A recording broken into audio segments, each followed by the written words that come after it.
नमस्कार मंडळी, मी प्रेरणा. तुम्ही पाहताय लेट्स अप मराठी. म्हणजे संपूर्ण महाराष्ट्र जिथे भाऊ बहिणींची जोडी म्हणून दोघांना ओळखलं जातं, तर ती जोडी कपल म्हणून तुम्हाला दिसणार आहे. डिअर मॉली या चित्रपटाचं निमित्त आहे. अर्थात अभिनेत्री मृण्मयी आणि आलोक राजवाडे आहे माझ्यासोबत. कसं आहे दोघेही? छान वाटतंय ट्रेलर पाहिल्यानंतर.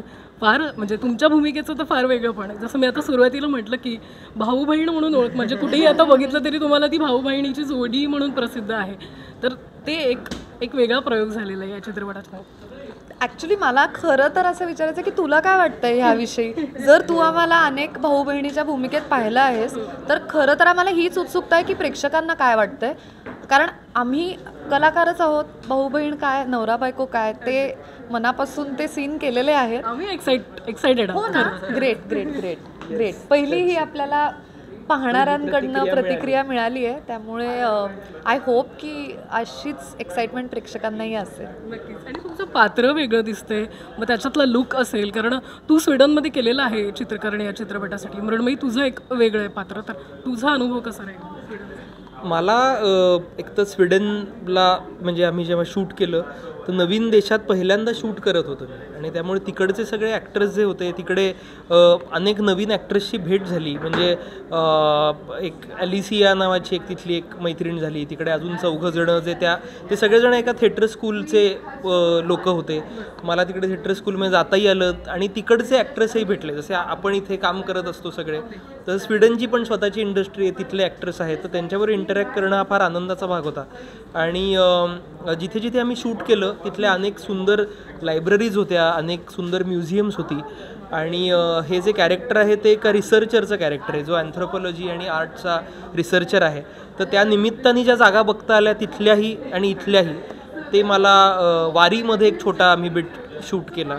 तर ओव्हरऑल मला असं वाटतं की या फिल्मच्या निमित्ताने प्रवास झाला भरपूर, जो एक्सटर्नलही होता आणि इंटरनलही होता. आणि त्यामुळे मला खूप छान वाटतं की स्वीडनच्या जागेनेही तुझ्या पात्रासाठी तुला बरीच मदत केली असं वाटतं. अर्थातच वाटतंय, कारण परदेशी मला असं वाटतं की एखाद्या गोष्टीचा शोध घेण्याबद्दल जे त्याला जे महत्त्व दिलं गेलेलं आहे, म्हणजे त्याबद्दल रुथलेस आहेत परदेशी लोक अनेक बाबतीमध्ये. आपल्याकडे ती परंपरा एक होती, पण आता ती प्रश्न विचारण्याची, रिसर्च करण्याची परंपरा कुठेतरी खंड झाली आहे आणि आपण जास्त झुंडशाहीकडे चाललेलो आहोत.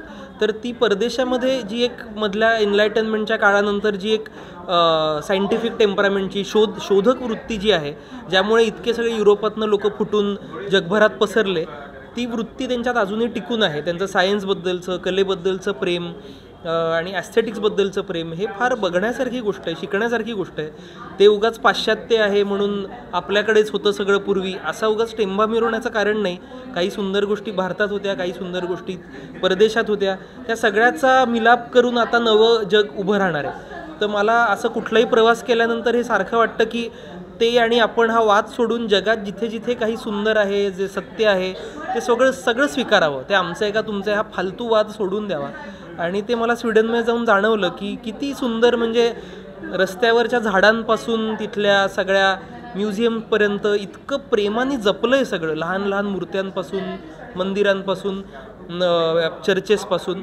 तर त्याची किंमत आपल्याला आहे का? आणि आपल्याला आपल्या देशातल्या लहान सहान गोष्टींबद्दल कौतुक वाटतं का?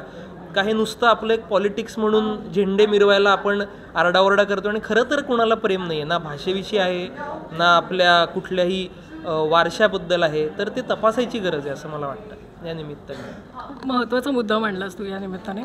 पण आलोक तिकडे जाऊन आलाय, रिसर्च करून आला, शोध घेऊन आला. तुझं पात्र काय, कोणत्या शोधात आहे?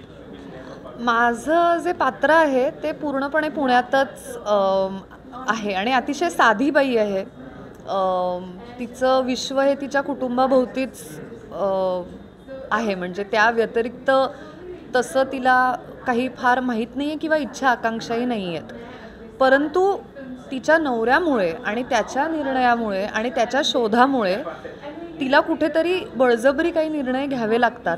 कारण तर ते मला या पात्राच्या बाबतीत खूप इंटरेस्टिंग वाटतं की एक साधी बाई, आणि आपल्या आजूबाजूला आहेतच की अशा स्त्रिया ज्यांचं आयुष्य आहे, त्यांचं विश्व हे त्यांचं कुटुंब इतकंच असतं. पण जेव्हा त्यात एक अशी व्यक्ती असते की ज्याला त्याचा शोध घ्यायचा आहे आणि तो ते कॉम्प्रोमाइज करत नाही, तिथे तिला तिचा कणा कसा ताट ठेवता येईल, येस थँक्यू, ताट ठेवता येईल, हे ट्रान्सफॉर्मेशन त्या कॅरेक्टरचं कुठेतरी आहे.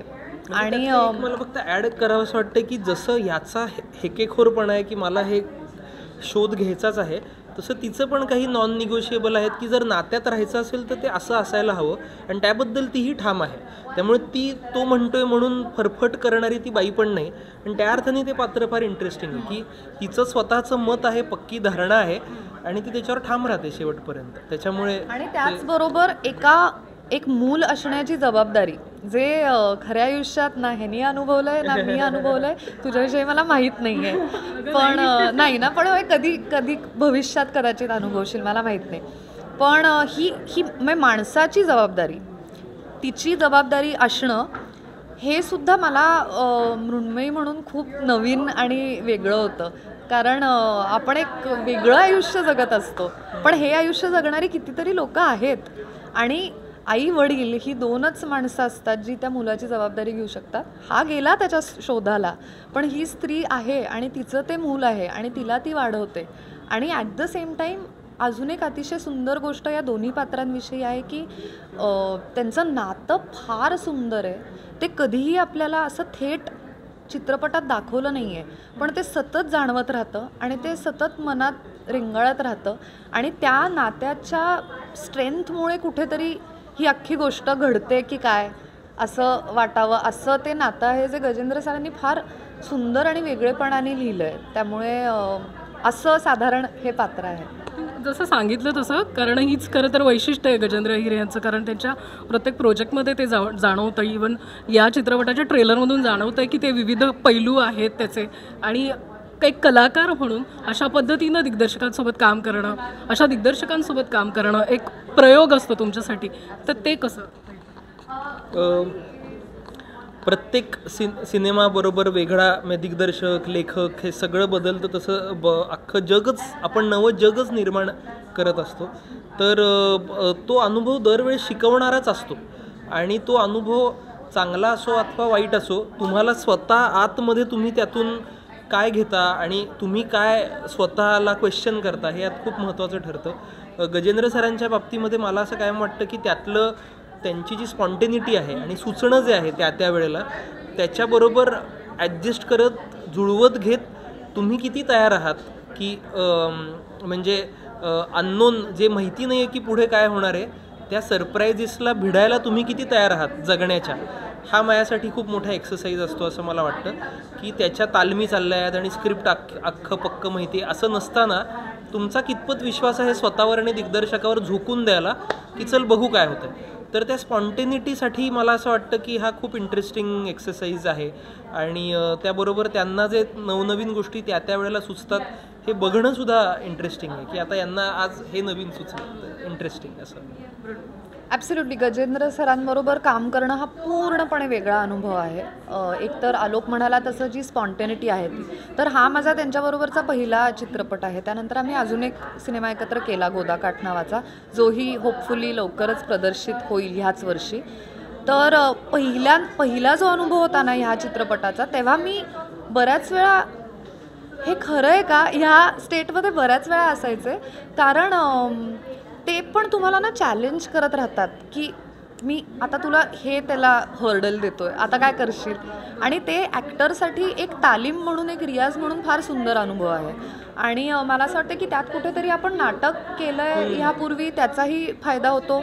तेही कुठेतरी की इम्प्रोव्हायझेशन आहे किंवा तिथे जे होणार आहे त्याला आपण रिॲक्ट करायचं आहे.